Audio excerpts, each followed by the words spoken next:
Здравствуйте! В эфире программа «Актуальное интервью», в студии Кристина Якупова.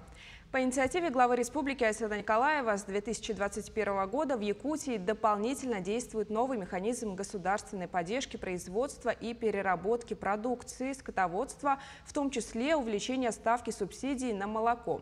В прошлом году было заготовлено 60 тысяч тонн молока или 104% от годового плана.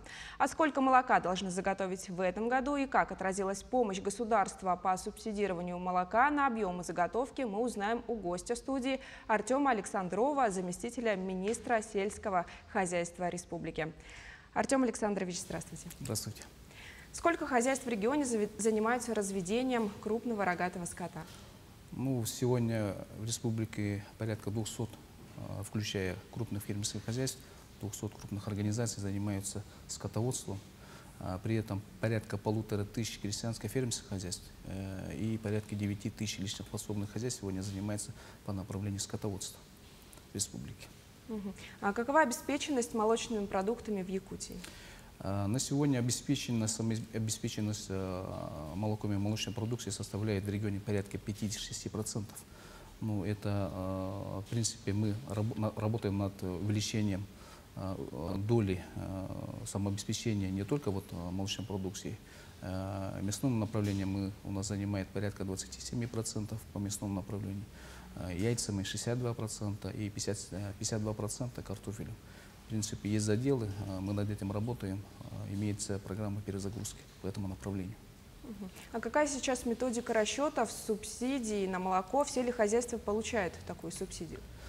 На сегодня механизм субсидий по молочному направлению занимает позицию, что в рамках переданных полномочий мы доводим деньги до муниципальных районов и через муниципальные районы доводим до получателей субсидий. То есть 50 рублей за 1 килограмм молока субсидируется из госбюджета, 10 рублей это за 1 килограмм молока сумма доля заготовителя. То есть у нас в 20 муниципальных районах имеется порядка 36 единых заготовителей, которые занимаются переработкой молока и молочной продукции.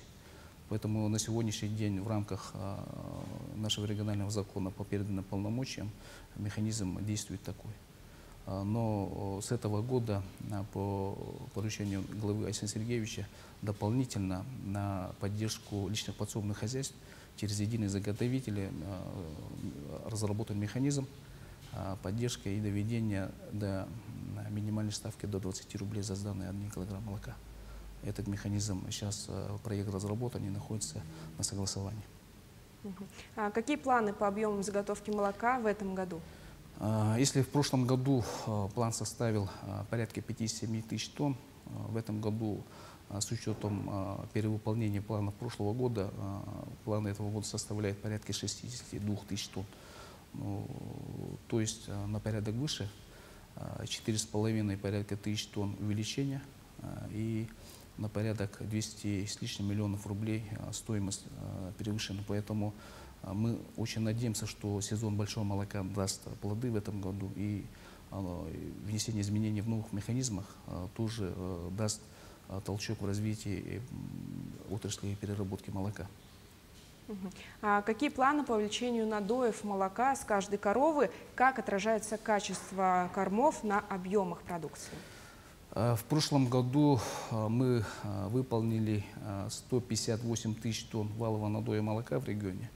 В этом году план составляет 159 тысяч тонн. Вы знаете, что этот сезон, зимний сезон, у нас стойловый сезон очень сложный был. По анализу с каждой коровы надоено порядка 2100 тонн молока, средний удой. Это при кормовых единицах порядка с 9 до 12 центнеров кормовых единиц в год. Мы думаем, что эту планку мы выполним в этом году. И кормозаготовительная компания, посевная работа уже начата интенсивно. Поэтому эту планку мы выполним. Мы надеемся на это. А по поводу кормов, качества? По качеству кормов все-таки у нас идет работа по увеличению пашни, восстановлению пашин, работа плановая и стратегическая в этом направлении. Если в республике мы имеем порядка 800 тысяч пастбищных угодий и 700 тысяч сенокосных угодий и порядка 100 тысяч пашин, мы сегодня используем пашни только 50%. Поэтому сегодня через мероприятие кормопроизводства эта задача, в принципе, решена. Есть мероприятие выделения средств через муниципальные районы. Работа ведется интенсивно в этой части. А когда в регионе появится кормозаготовительный завод? Комбикормовый завод, правильно будет. В принципе, работа над этим идет уже несколько лет. И в планах в ближайшие 2 года мы должны построить, восстановить комбикормовый цех в Мегино-Кангалском районе, на территории Мегино-Кангалского района, с объемом год где-то порядок на 70 тысяч тонн объемом. Поэтому плановая работа, план составлен, дорожная карта составлена, и мы совместно с муниципальным районом Мегино-Кангалский район утверждена. В принципе, работа над этим идет. И думаю, при выделении всех возможных средств эту задачу мы выполним. А хватило ли сена до начала лета хозяйствам, содержащим КРС? В прошлом году из-за пожаров целые улусы лишились заготовленного сена. Вы знаете, вот я повторюсь, что этот год зимовка прошла очень серьезно, сложная зимовка. Мы, если планы поставили порядка 405 тысяч тонн заготовки в прошлом году, мы выполнили всего лишь 86%. Поэтому порядка 50 тысяч тонн мы переработали, можно сказать, в целом дополнительно. Это внутрипоселковые передвижки, межмуниципальные передвижки. И вне региона мы где-то поставили порядка 17 тысяч тонн. Плюс 16 тысяч тонн – это работа мобильных бригад.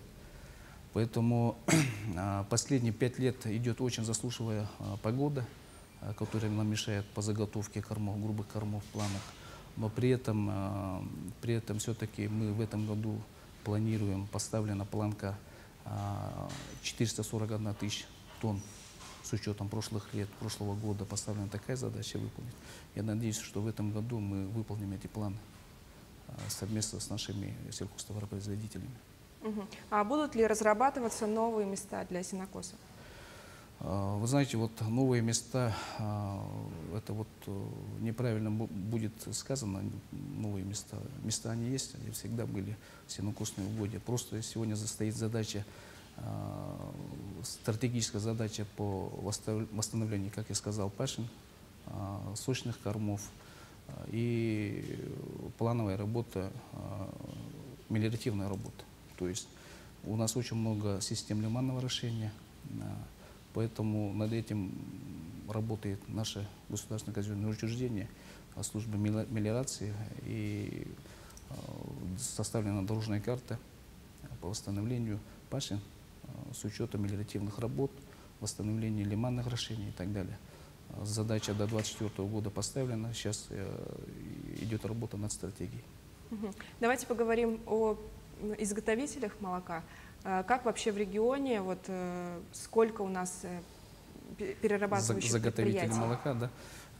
Как я сказал, в 20 муниципальных районах у нас имеется 36 заготовителей молока, порядка 400 с лишним у нас цехов переработки. В этом году у нас стоит задача полной инвентаризации объектов и оборудований переработки молока и мяса. В этом году мы надеемся, что всю эту задачу мы выполним и будем выстроить плановую работу до 2024 года, включая до 2030 года, полностью обновление, сколько у нас будет плановое финансирование ежегодно по модернизации объекта переработки, включая кадрового потенциала региона по индустрии переработки. Поэтому у нас задача стоит очень серьезная. Мы надеемся, что та плановая перезагрузка по индустрии переработки сельхозтоваропроизводства, я думаю, мы осилим и выполним. поставленные цели и задачи. А какая работа ведется по качеству молока? По качеству вообще пищевой продукции с прошлого года у нас создано государственное казенное учреждение Центр пищевых технологий, который будет в нашем регионе стержнем мониторинга качества выпускаемой всей сельскохозяйственной продукции. То есть сегодня у нас согласовывается с органами исполнительной власти закон о качестве пищевой продукции нашего региона. Разрабатываются планы, дорожные карты, планы работ по всем, включая Северно-Арктический район, с учетом имеющей сегодняшней картины по переработке и включая модернизацию, и техмодернизацию и обновление с учетом санкционных мероприятий. Поэтому задача стоит сегодня очень серьезная. И я надеюсь, что общей командой работы Минсельхоза, нашего учреждения, наших отдельных органов исполнительной власти мы добьемся в ближайшие годы. А есть ли планы по завозу КРС других пород? По завозу крупного рогатого скота извне, работа, можно сказать, идет планово, без согласования экспертной комиссии, без согласования Россельхознадзора мы на сегодняшний день не имеем права завести из других регионов, потому что мы отрабатываем этот вопрос совместно с экспертным советом, научным центром, с наукой. Основная доля требуемых пород у нас сегментализированный тип с прилитием кровности Голштина не менее 50%. Поэтому те природные условия, которые у нас имеются в Якутии, она требует очень таких серьезных генетического потенциала, чтобы выжить минус 68 месяцев стоило содержания. Тут высокопродуктивные породы не приживаются, поэтому мы над этим серьезно работаем. И у нас создано государственное бюджетное учреждение, наше региональное племенное ядро, которое над этим работает и по контролю, и по выведению и так далее. А какая ведется племенная работа по якутской корове?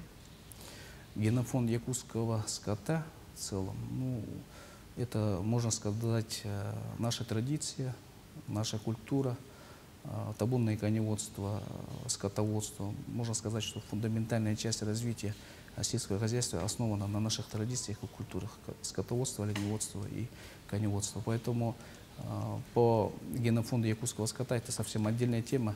Если расшириться по этой теме, мы можем отдельно прийти и обсудить эту тему ответственными людьми. Работа над этим ведется очень плотно. Она создана государственное казенное учреждение «Якутский скот», который имеет в 9 районах 10 филиалов. В принципе, интенсивная работа ведется, и мы добьемся поставленных задач совместной командой. Артем Александрович, спасибо. Это была программа «Актуальное интервью». Оставайтесь с нами.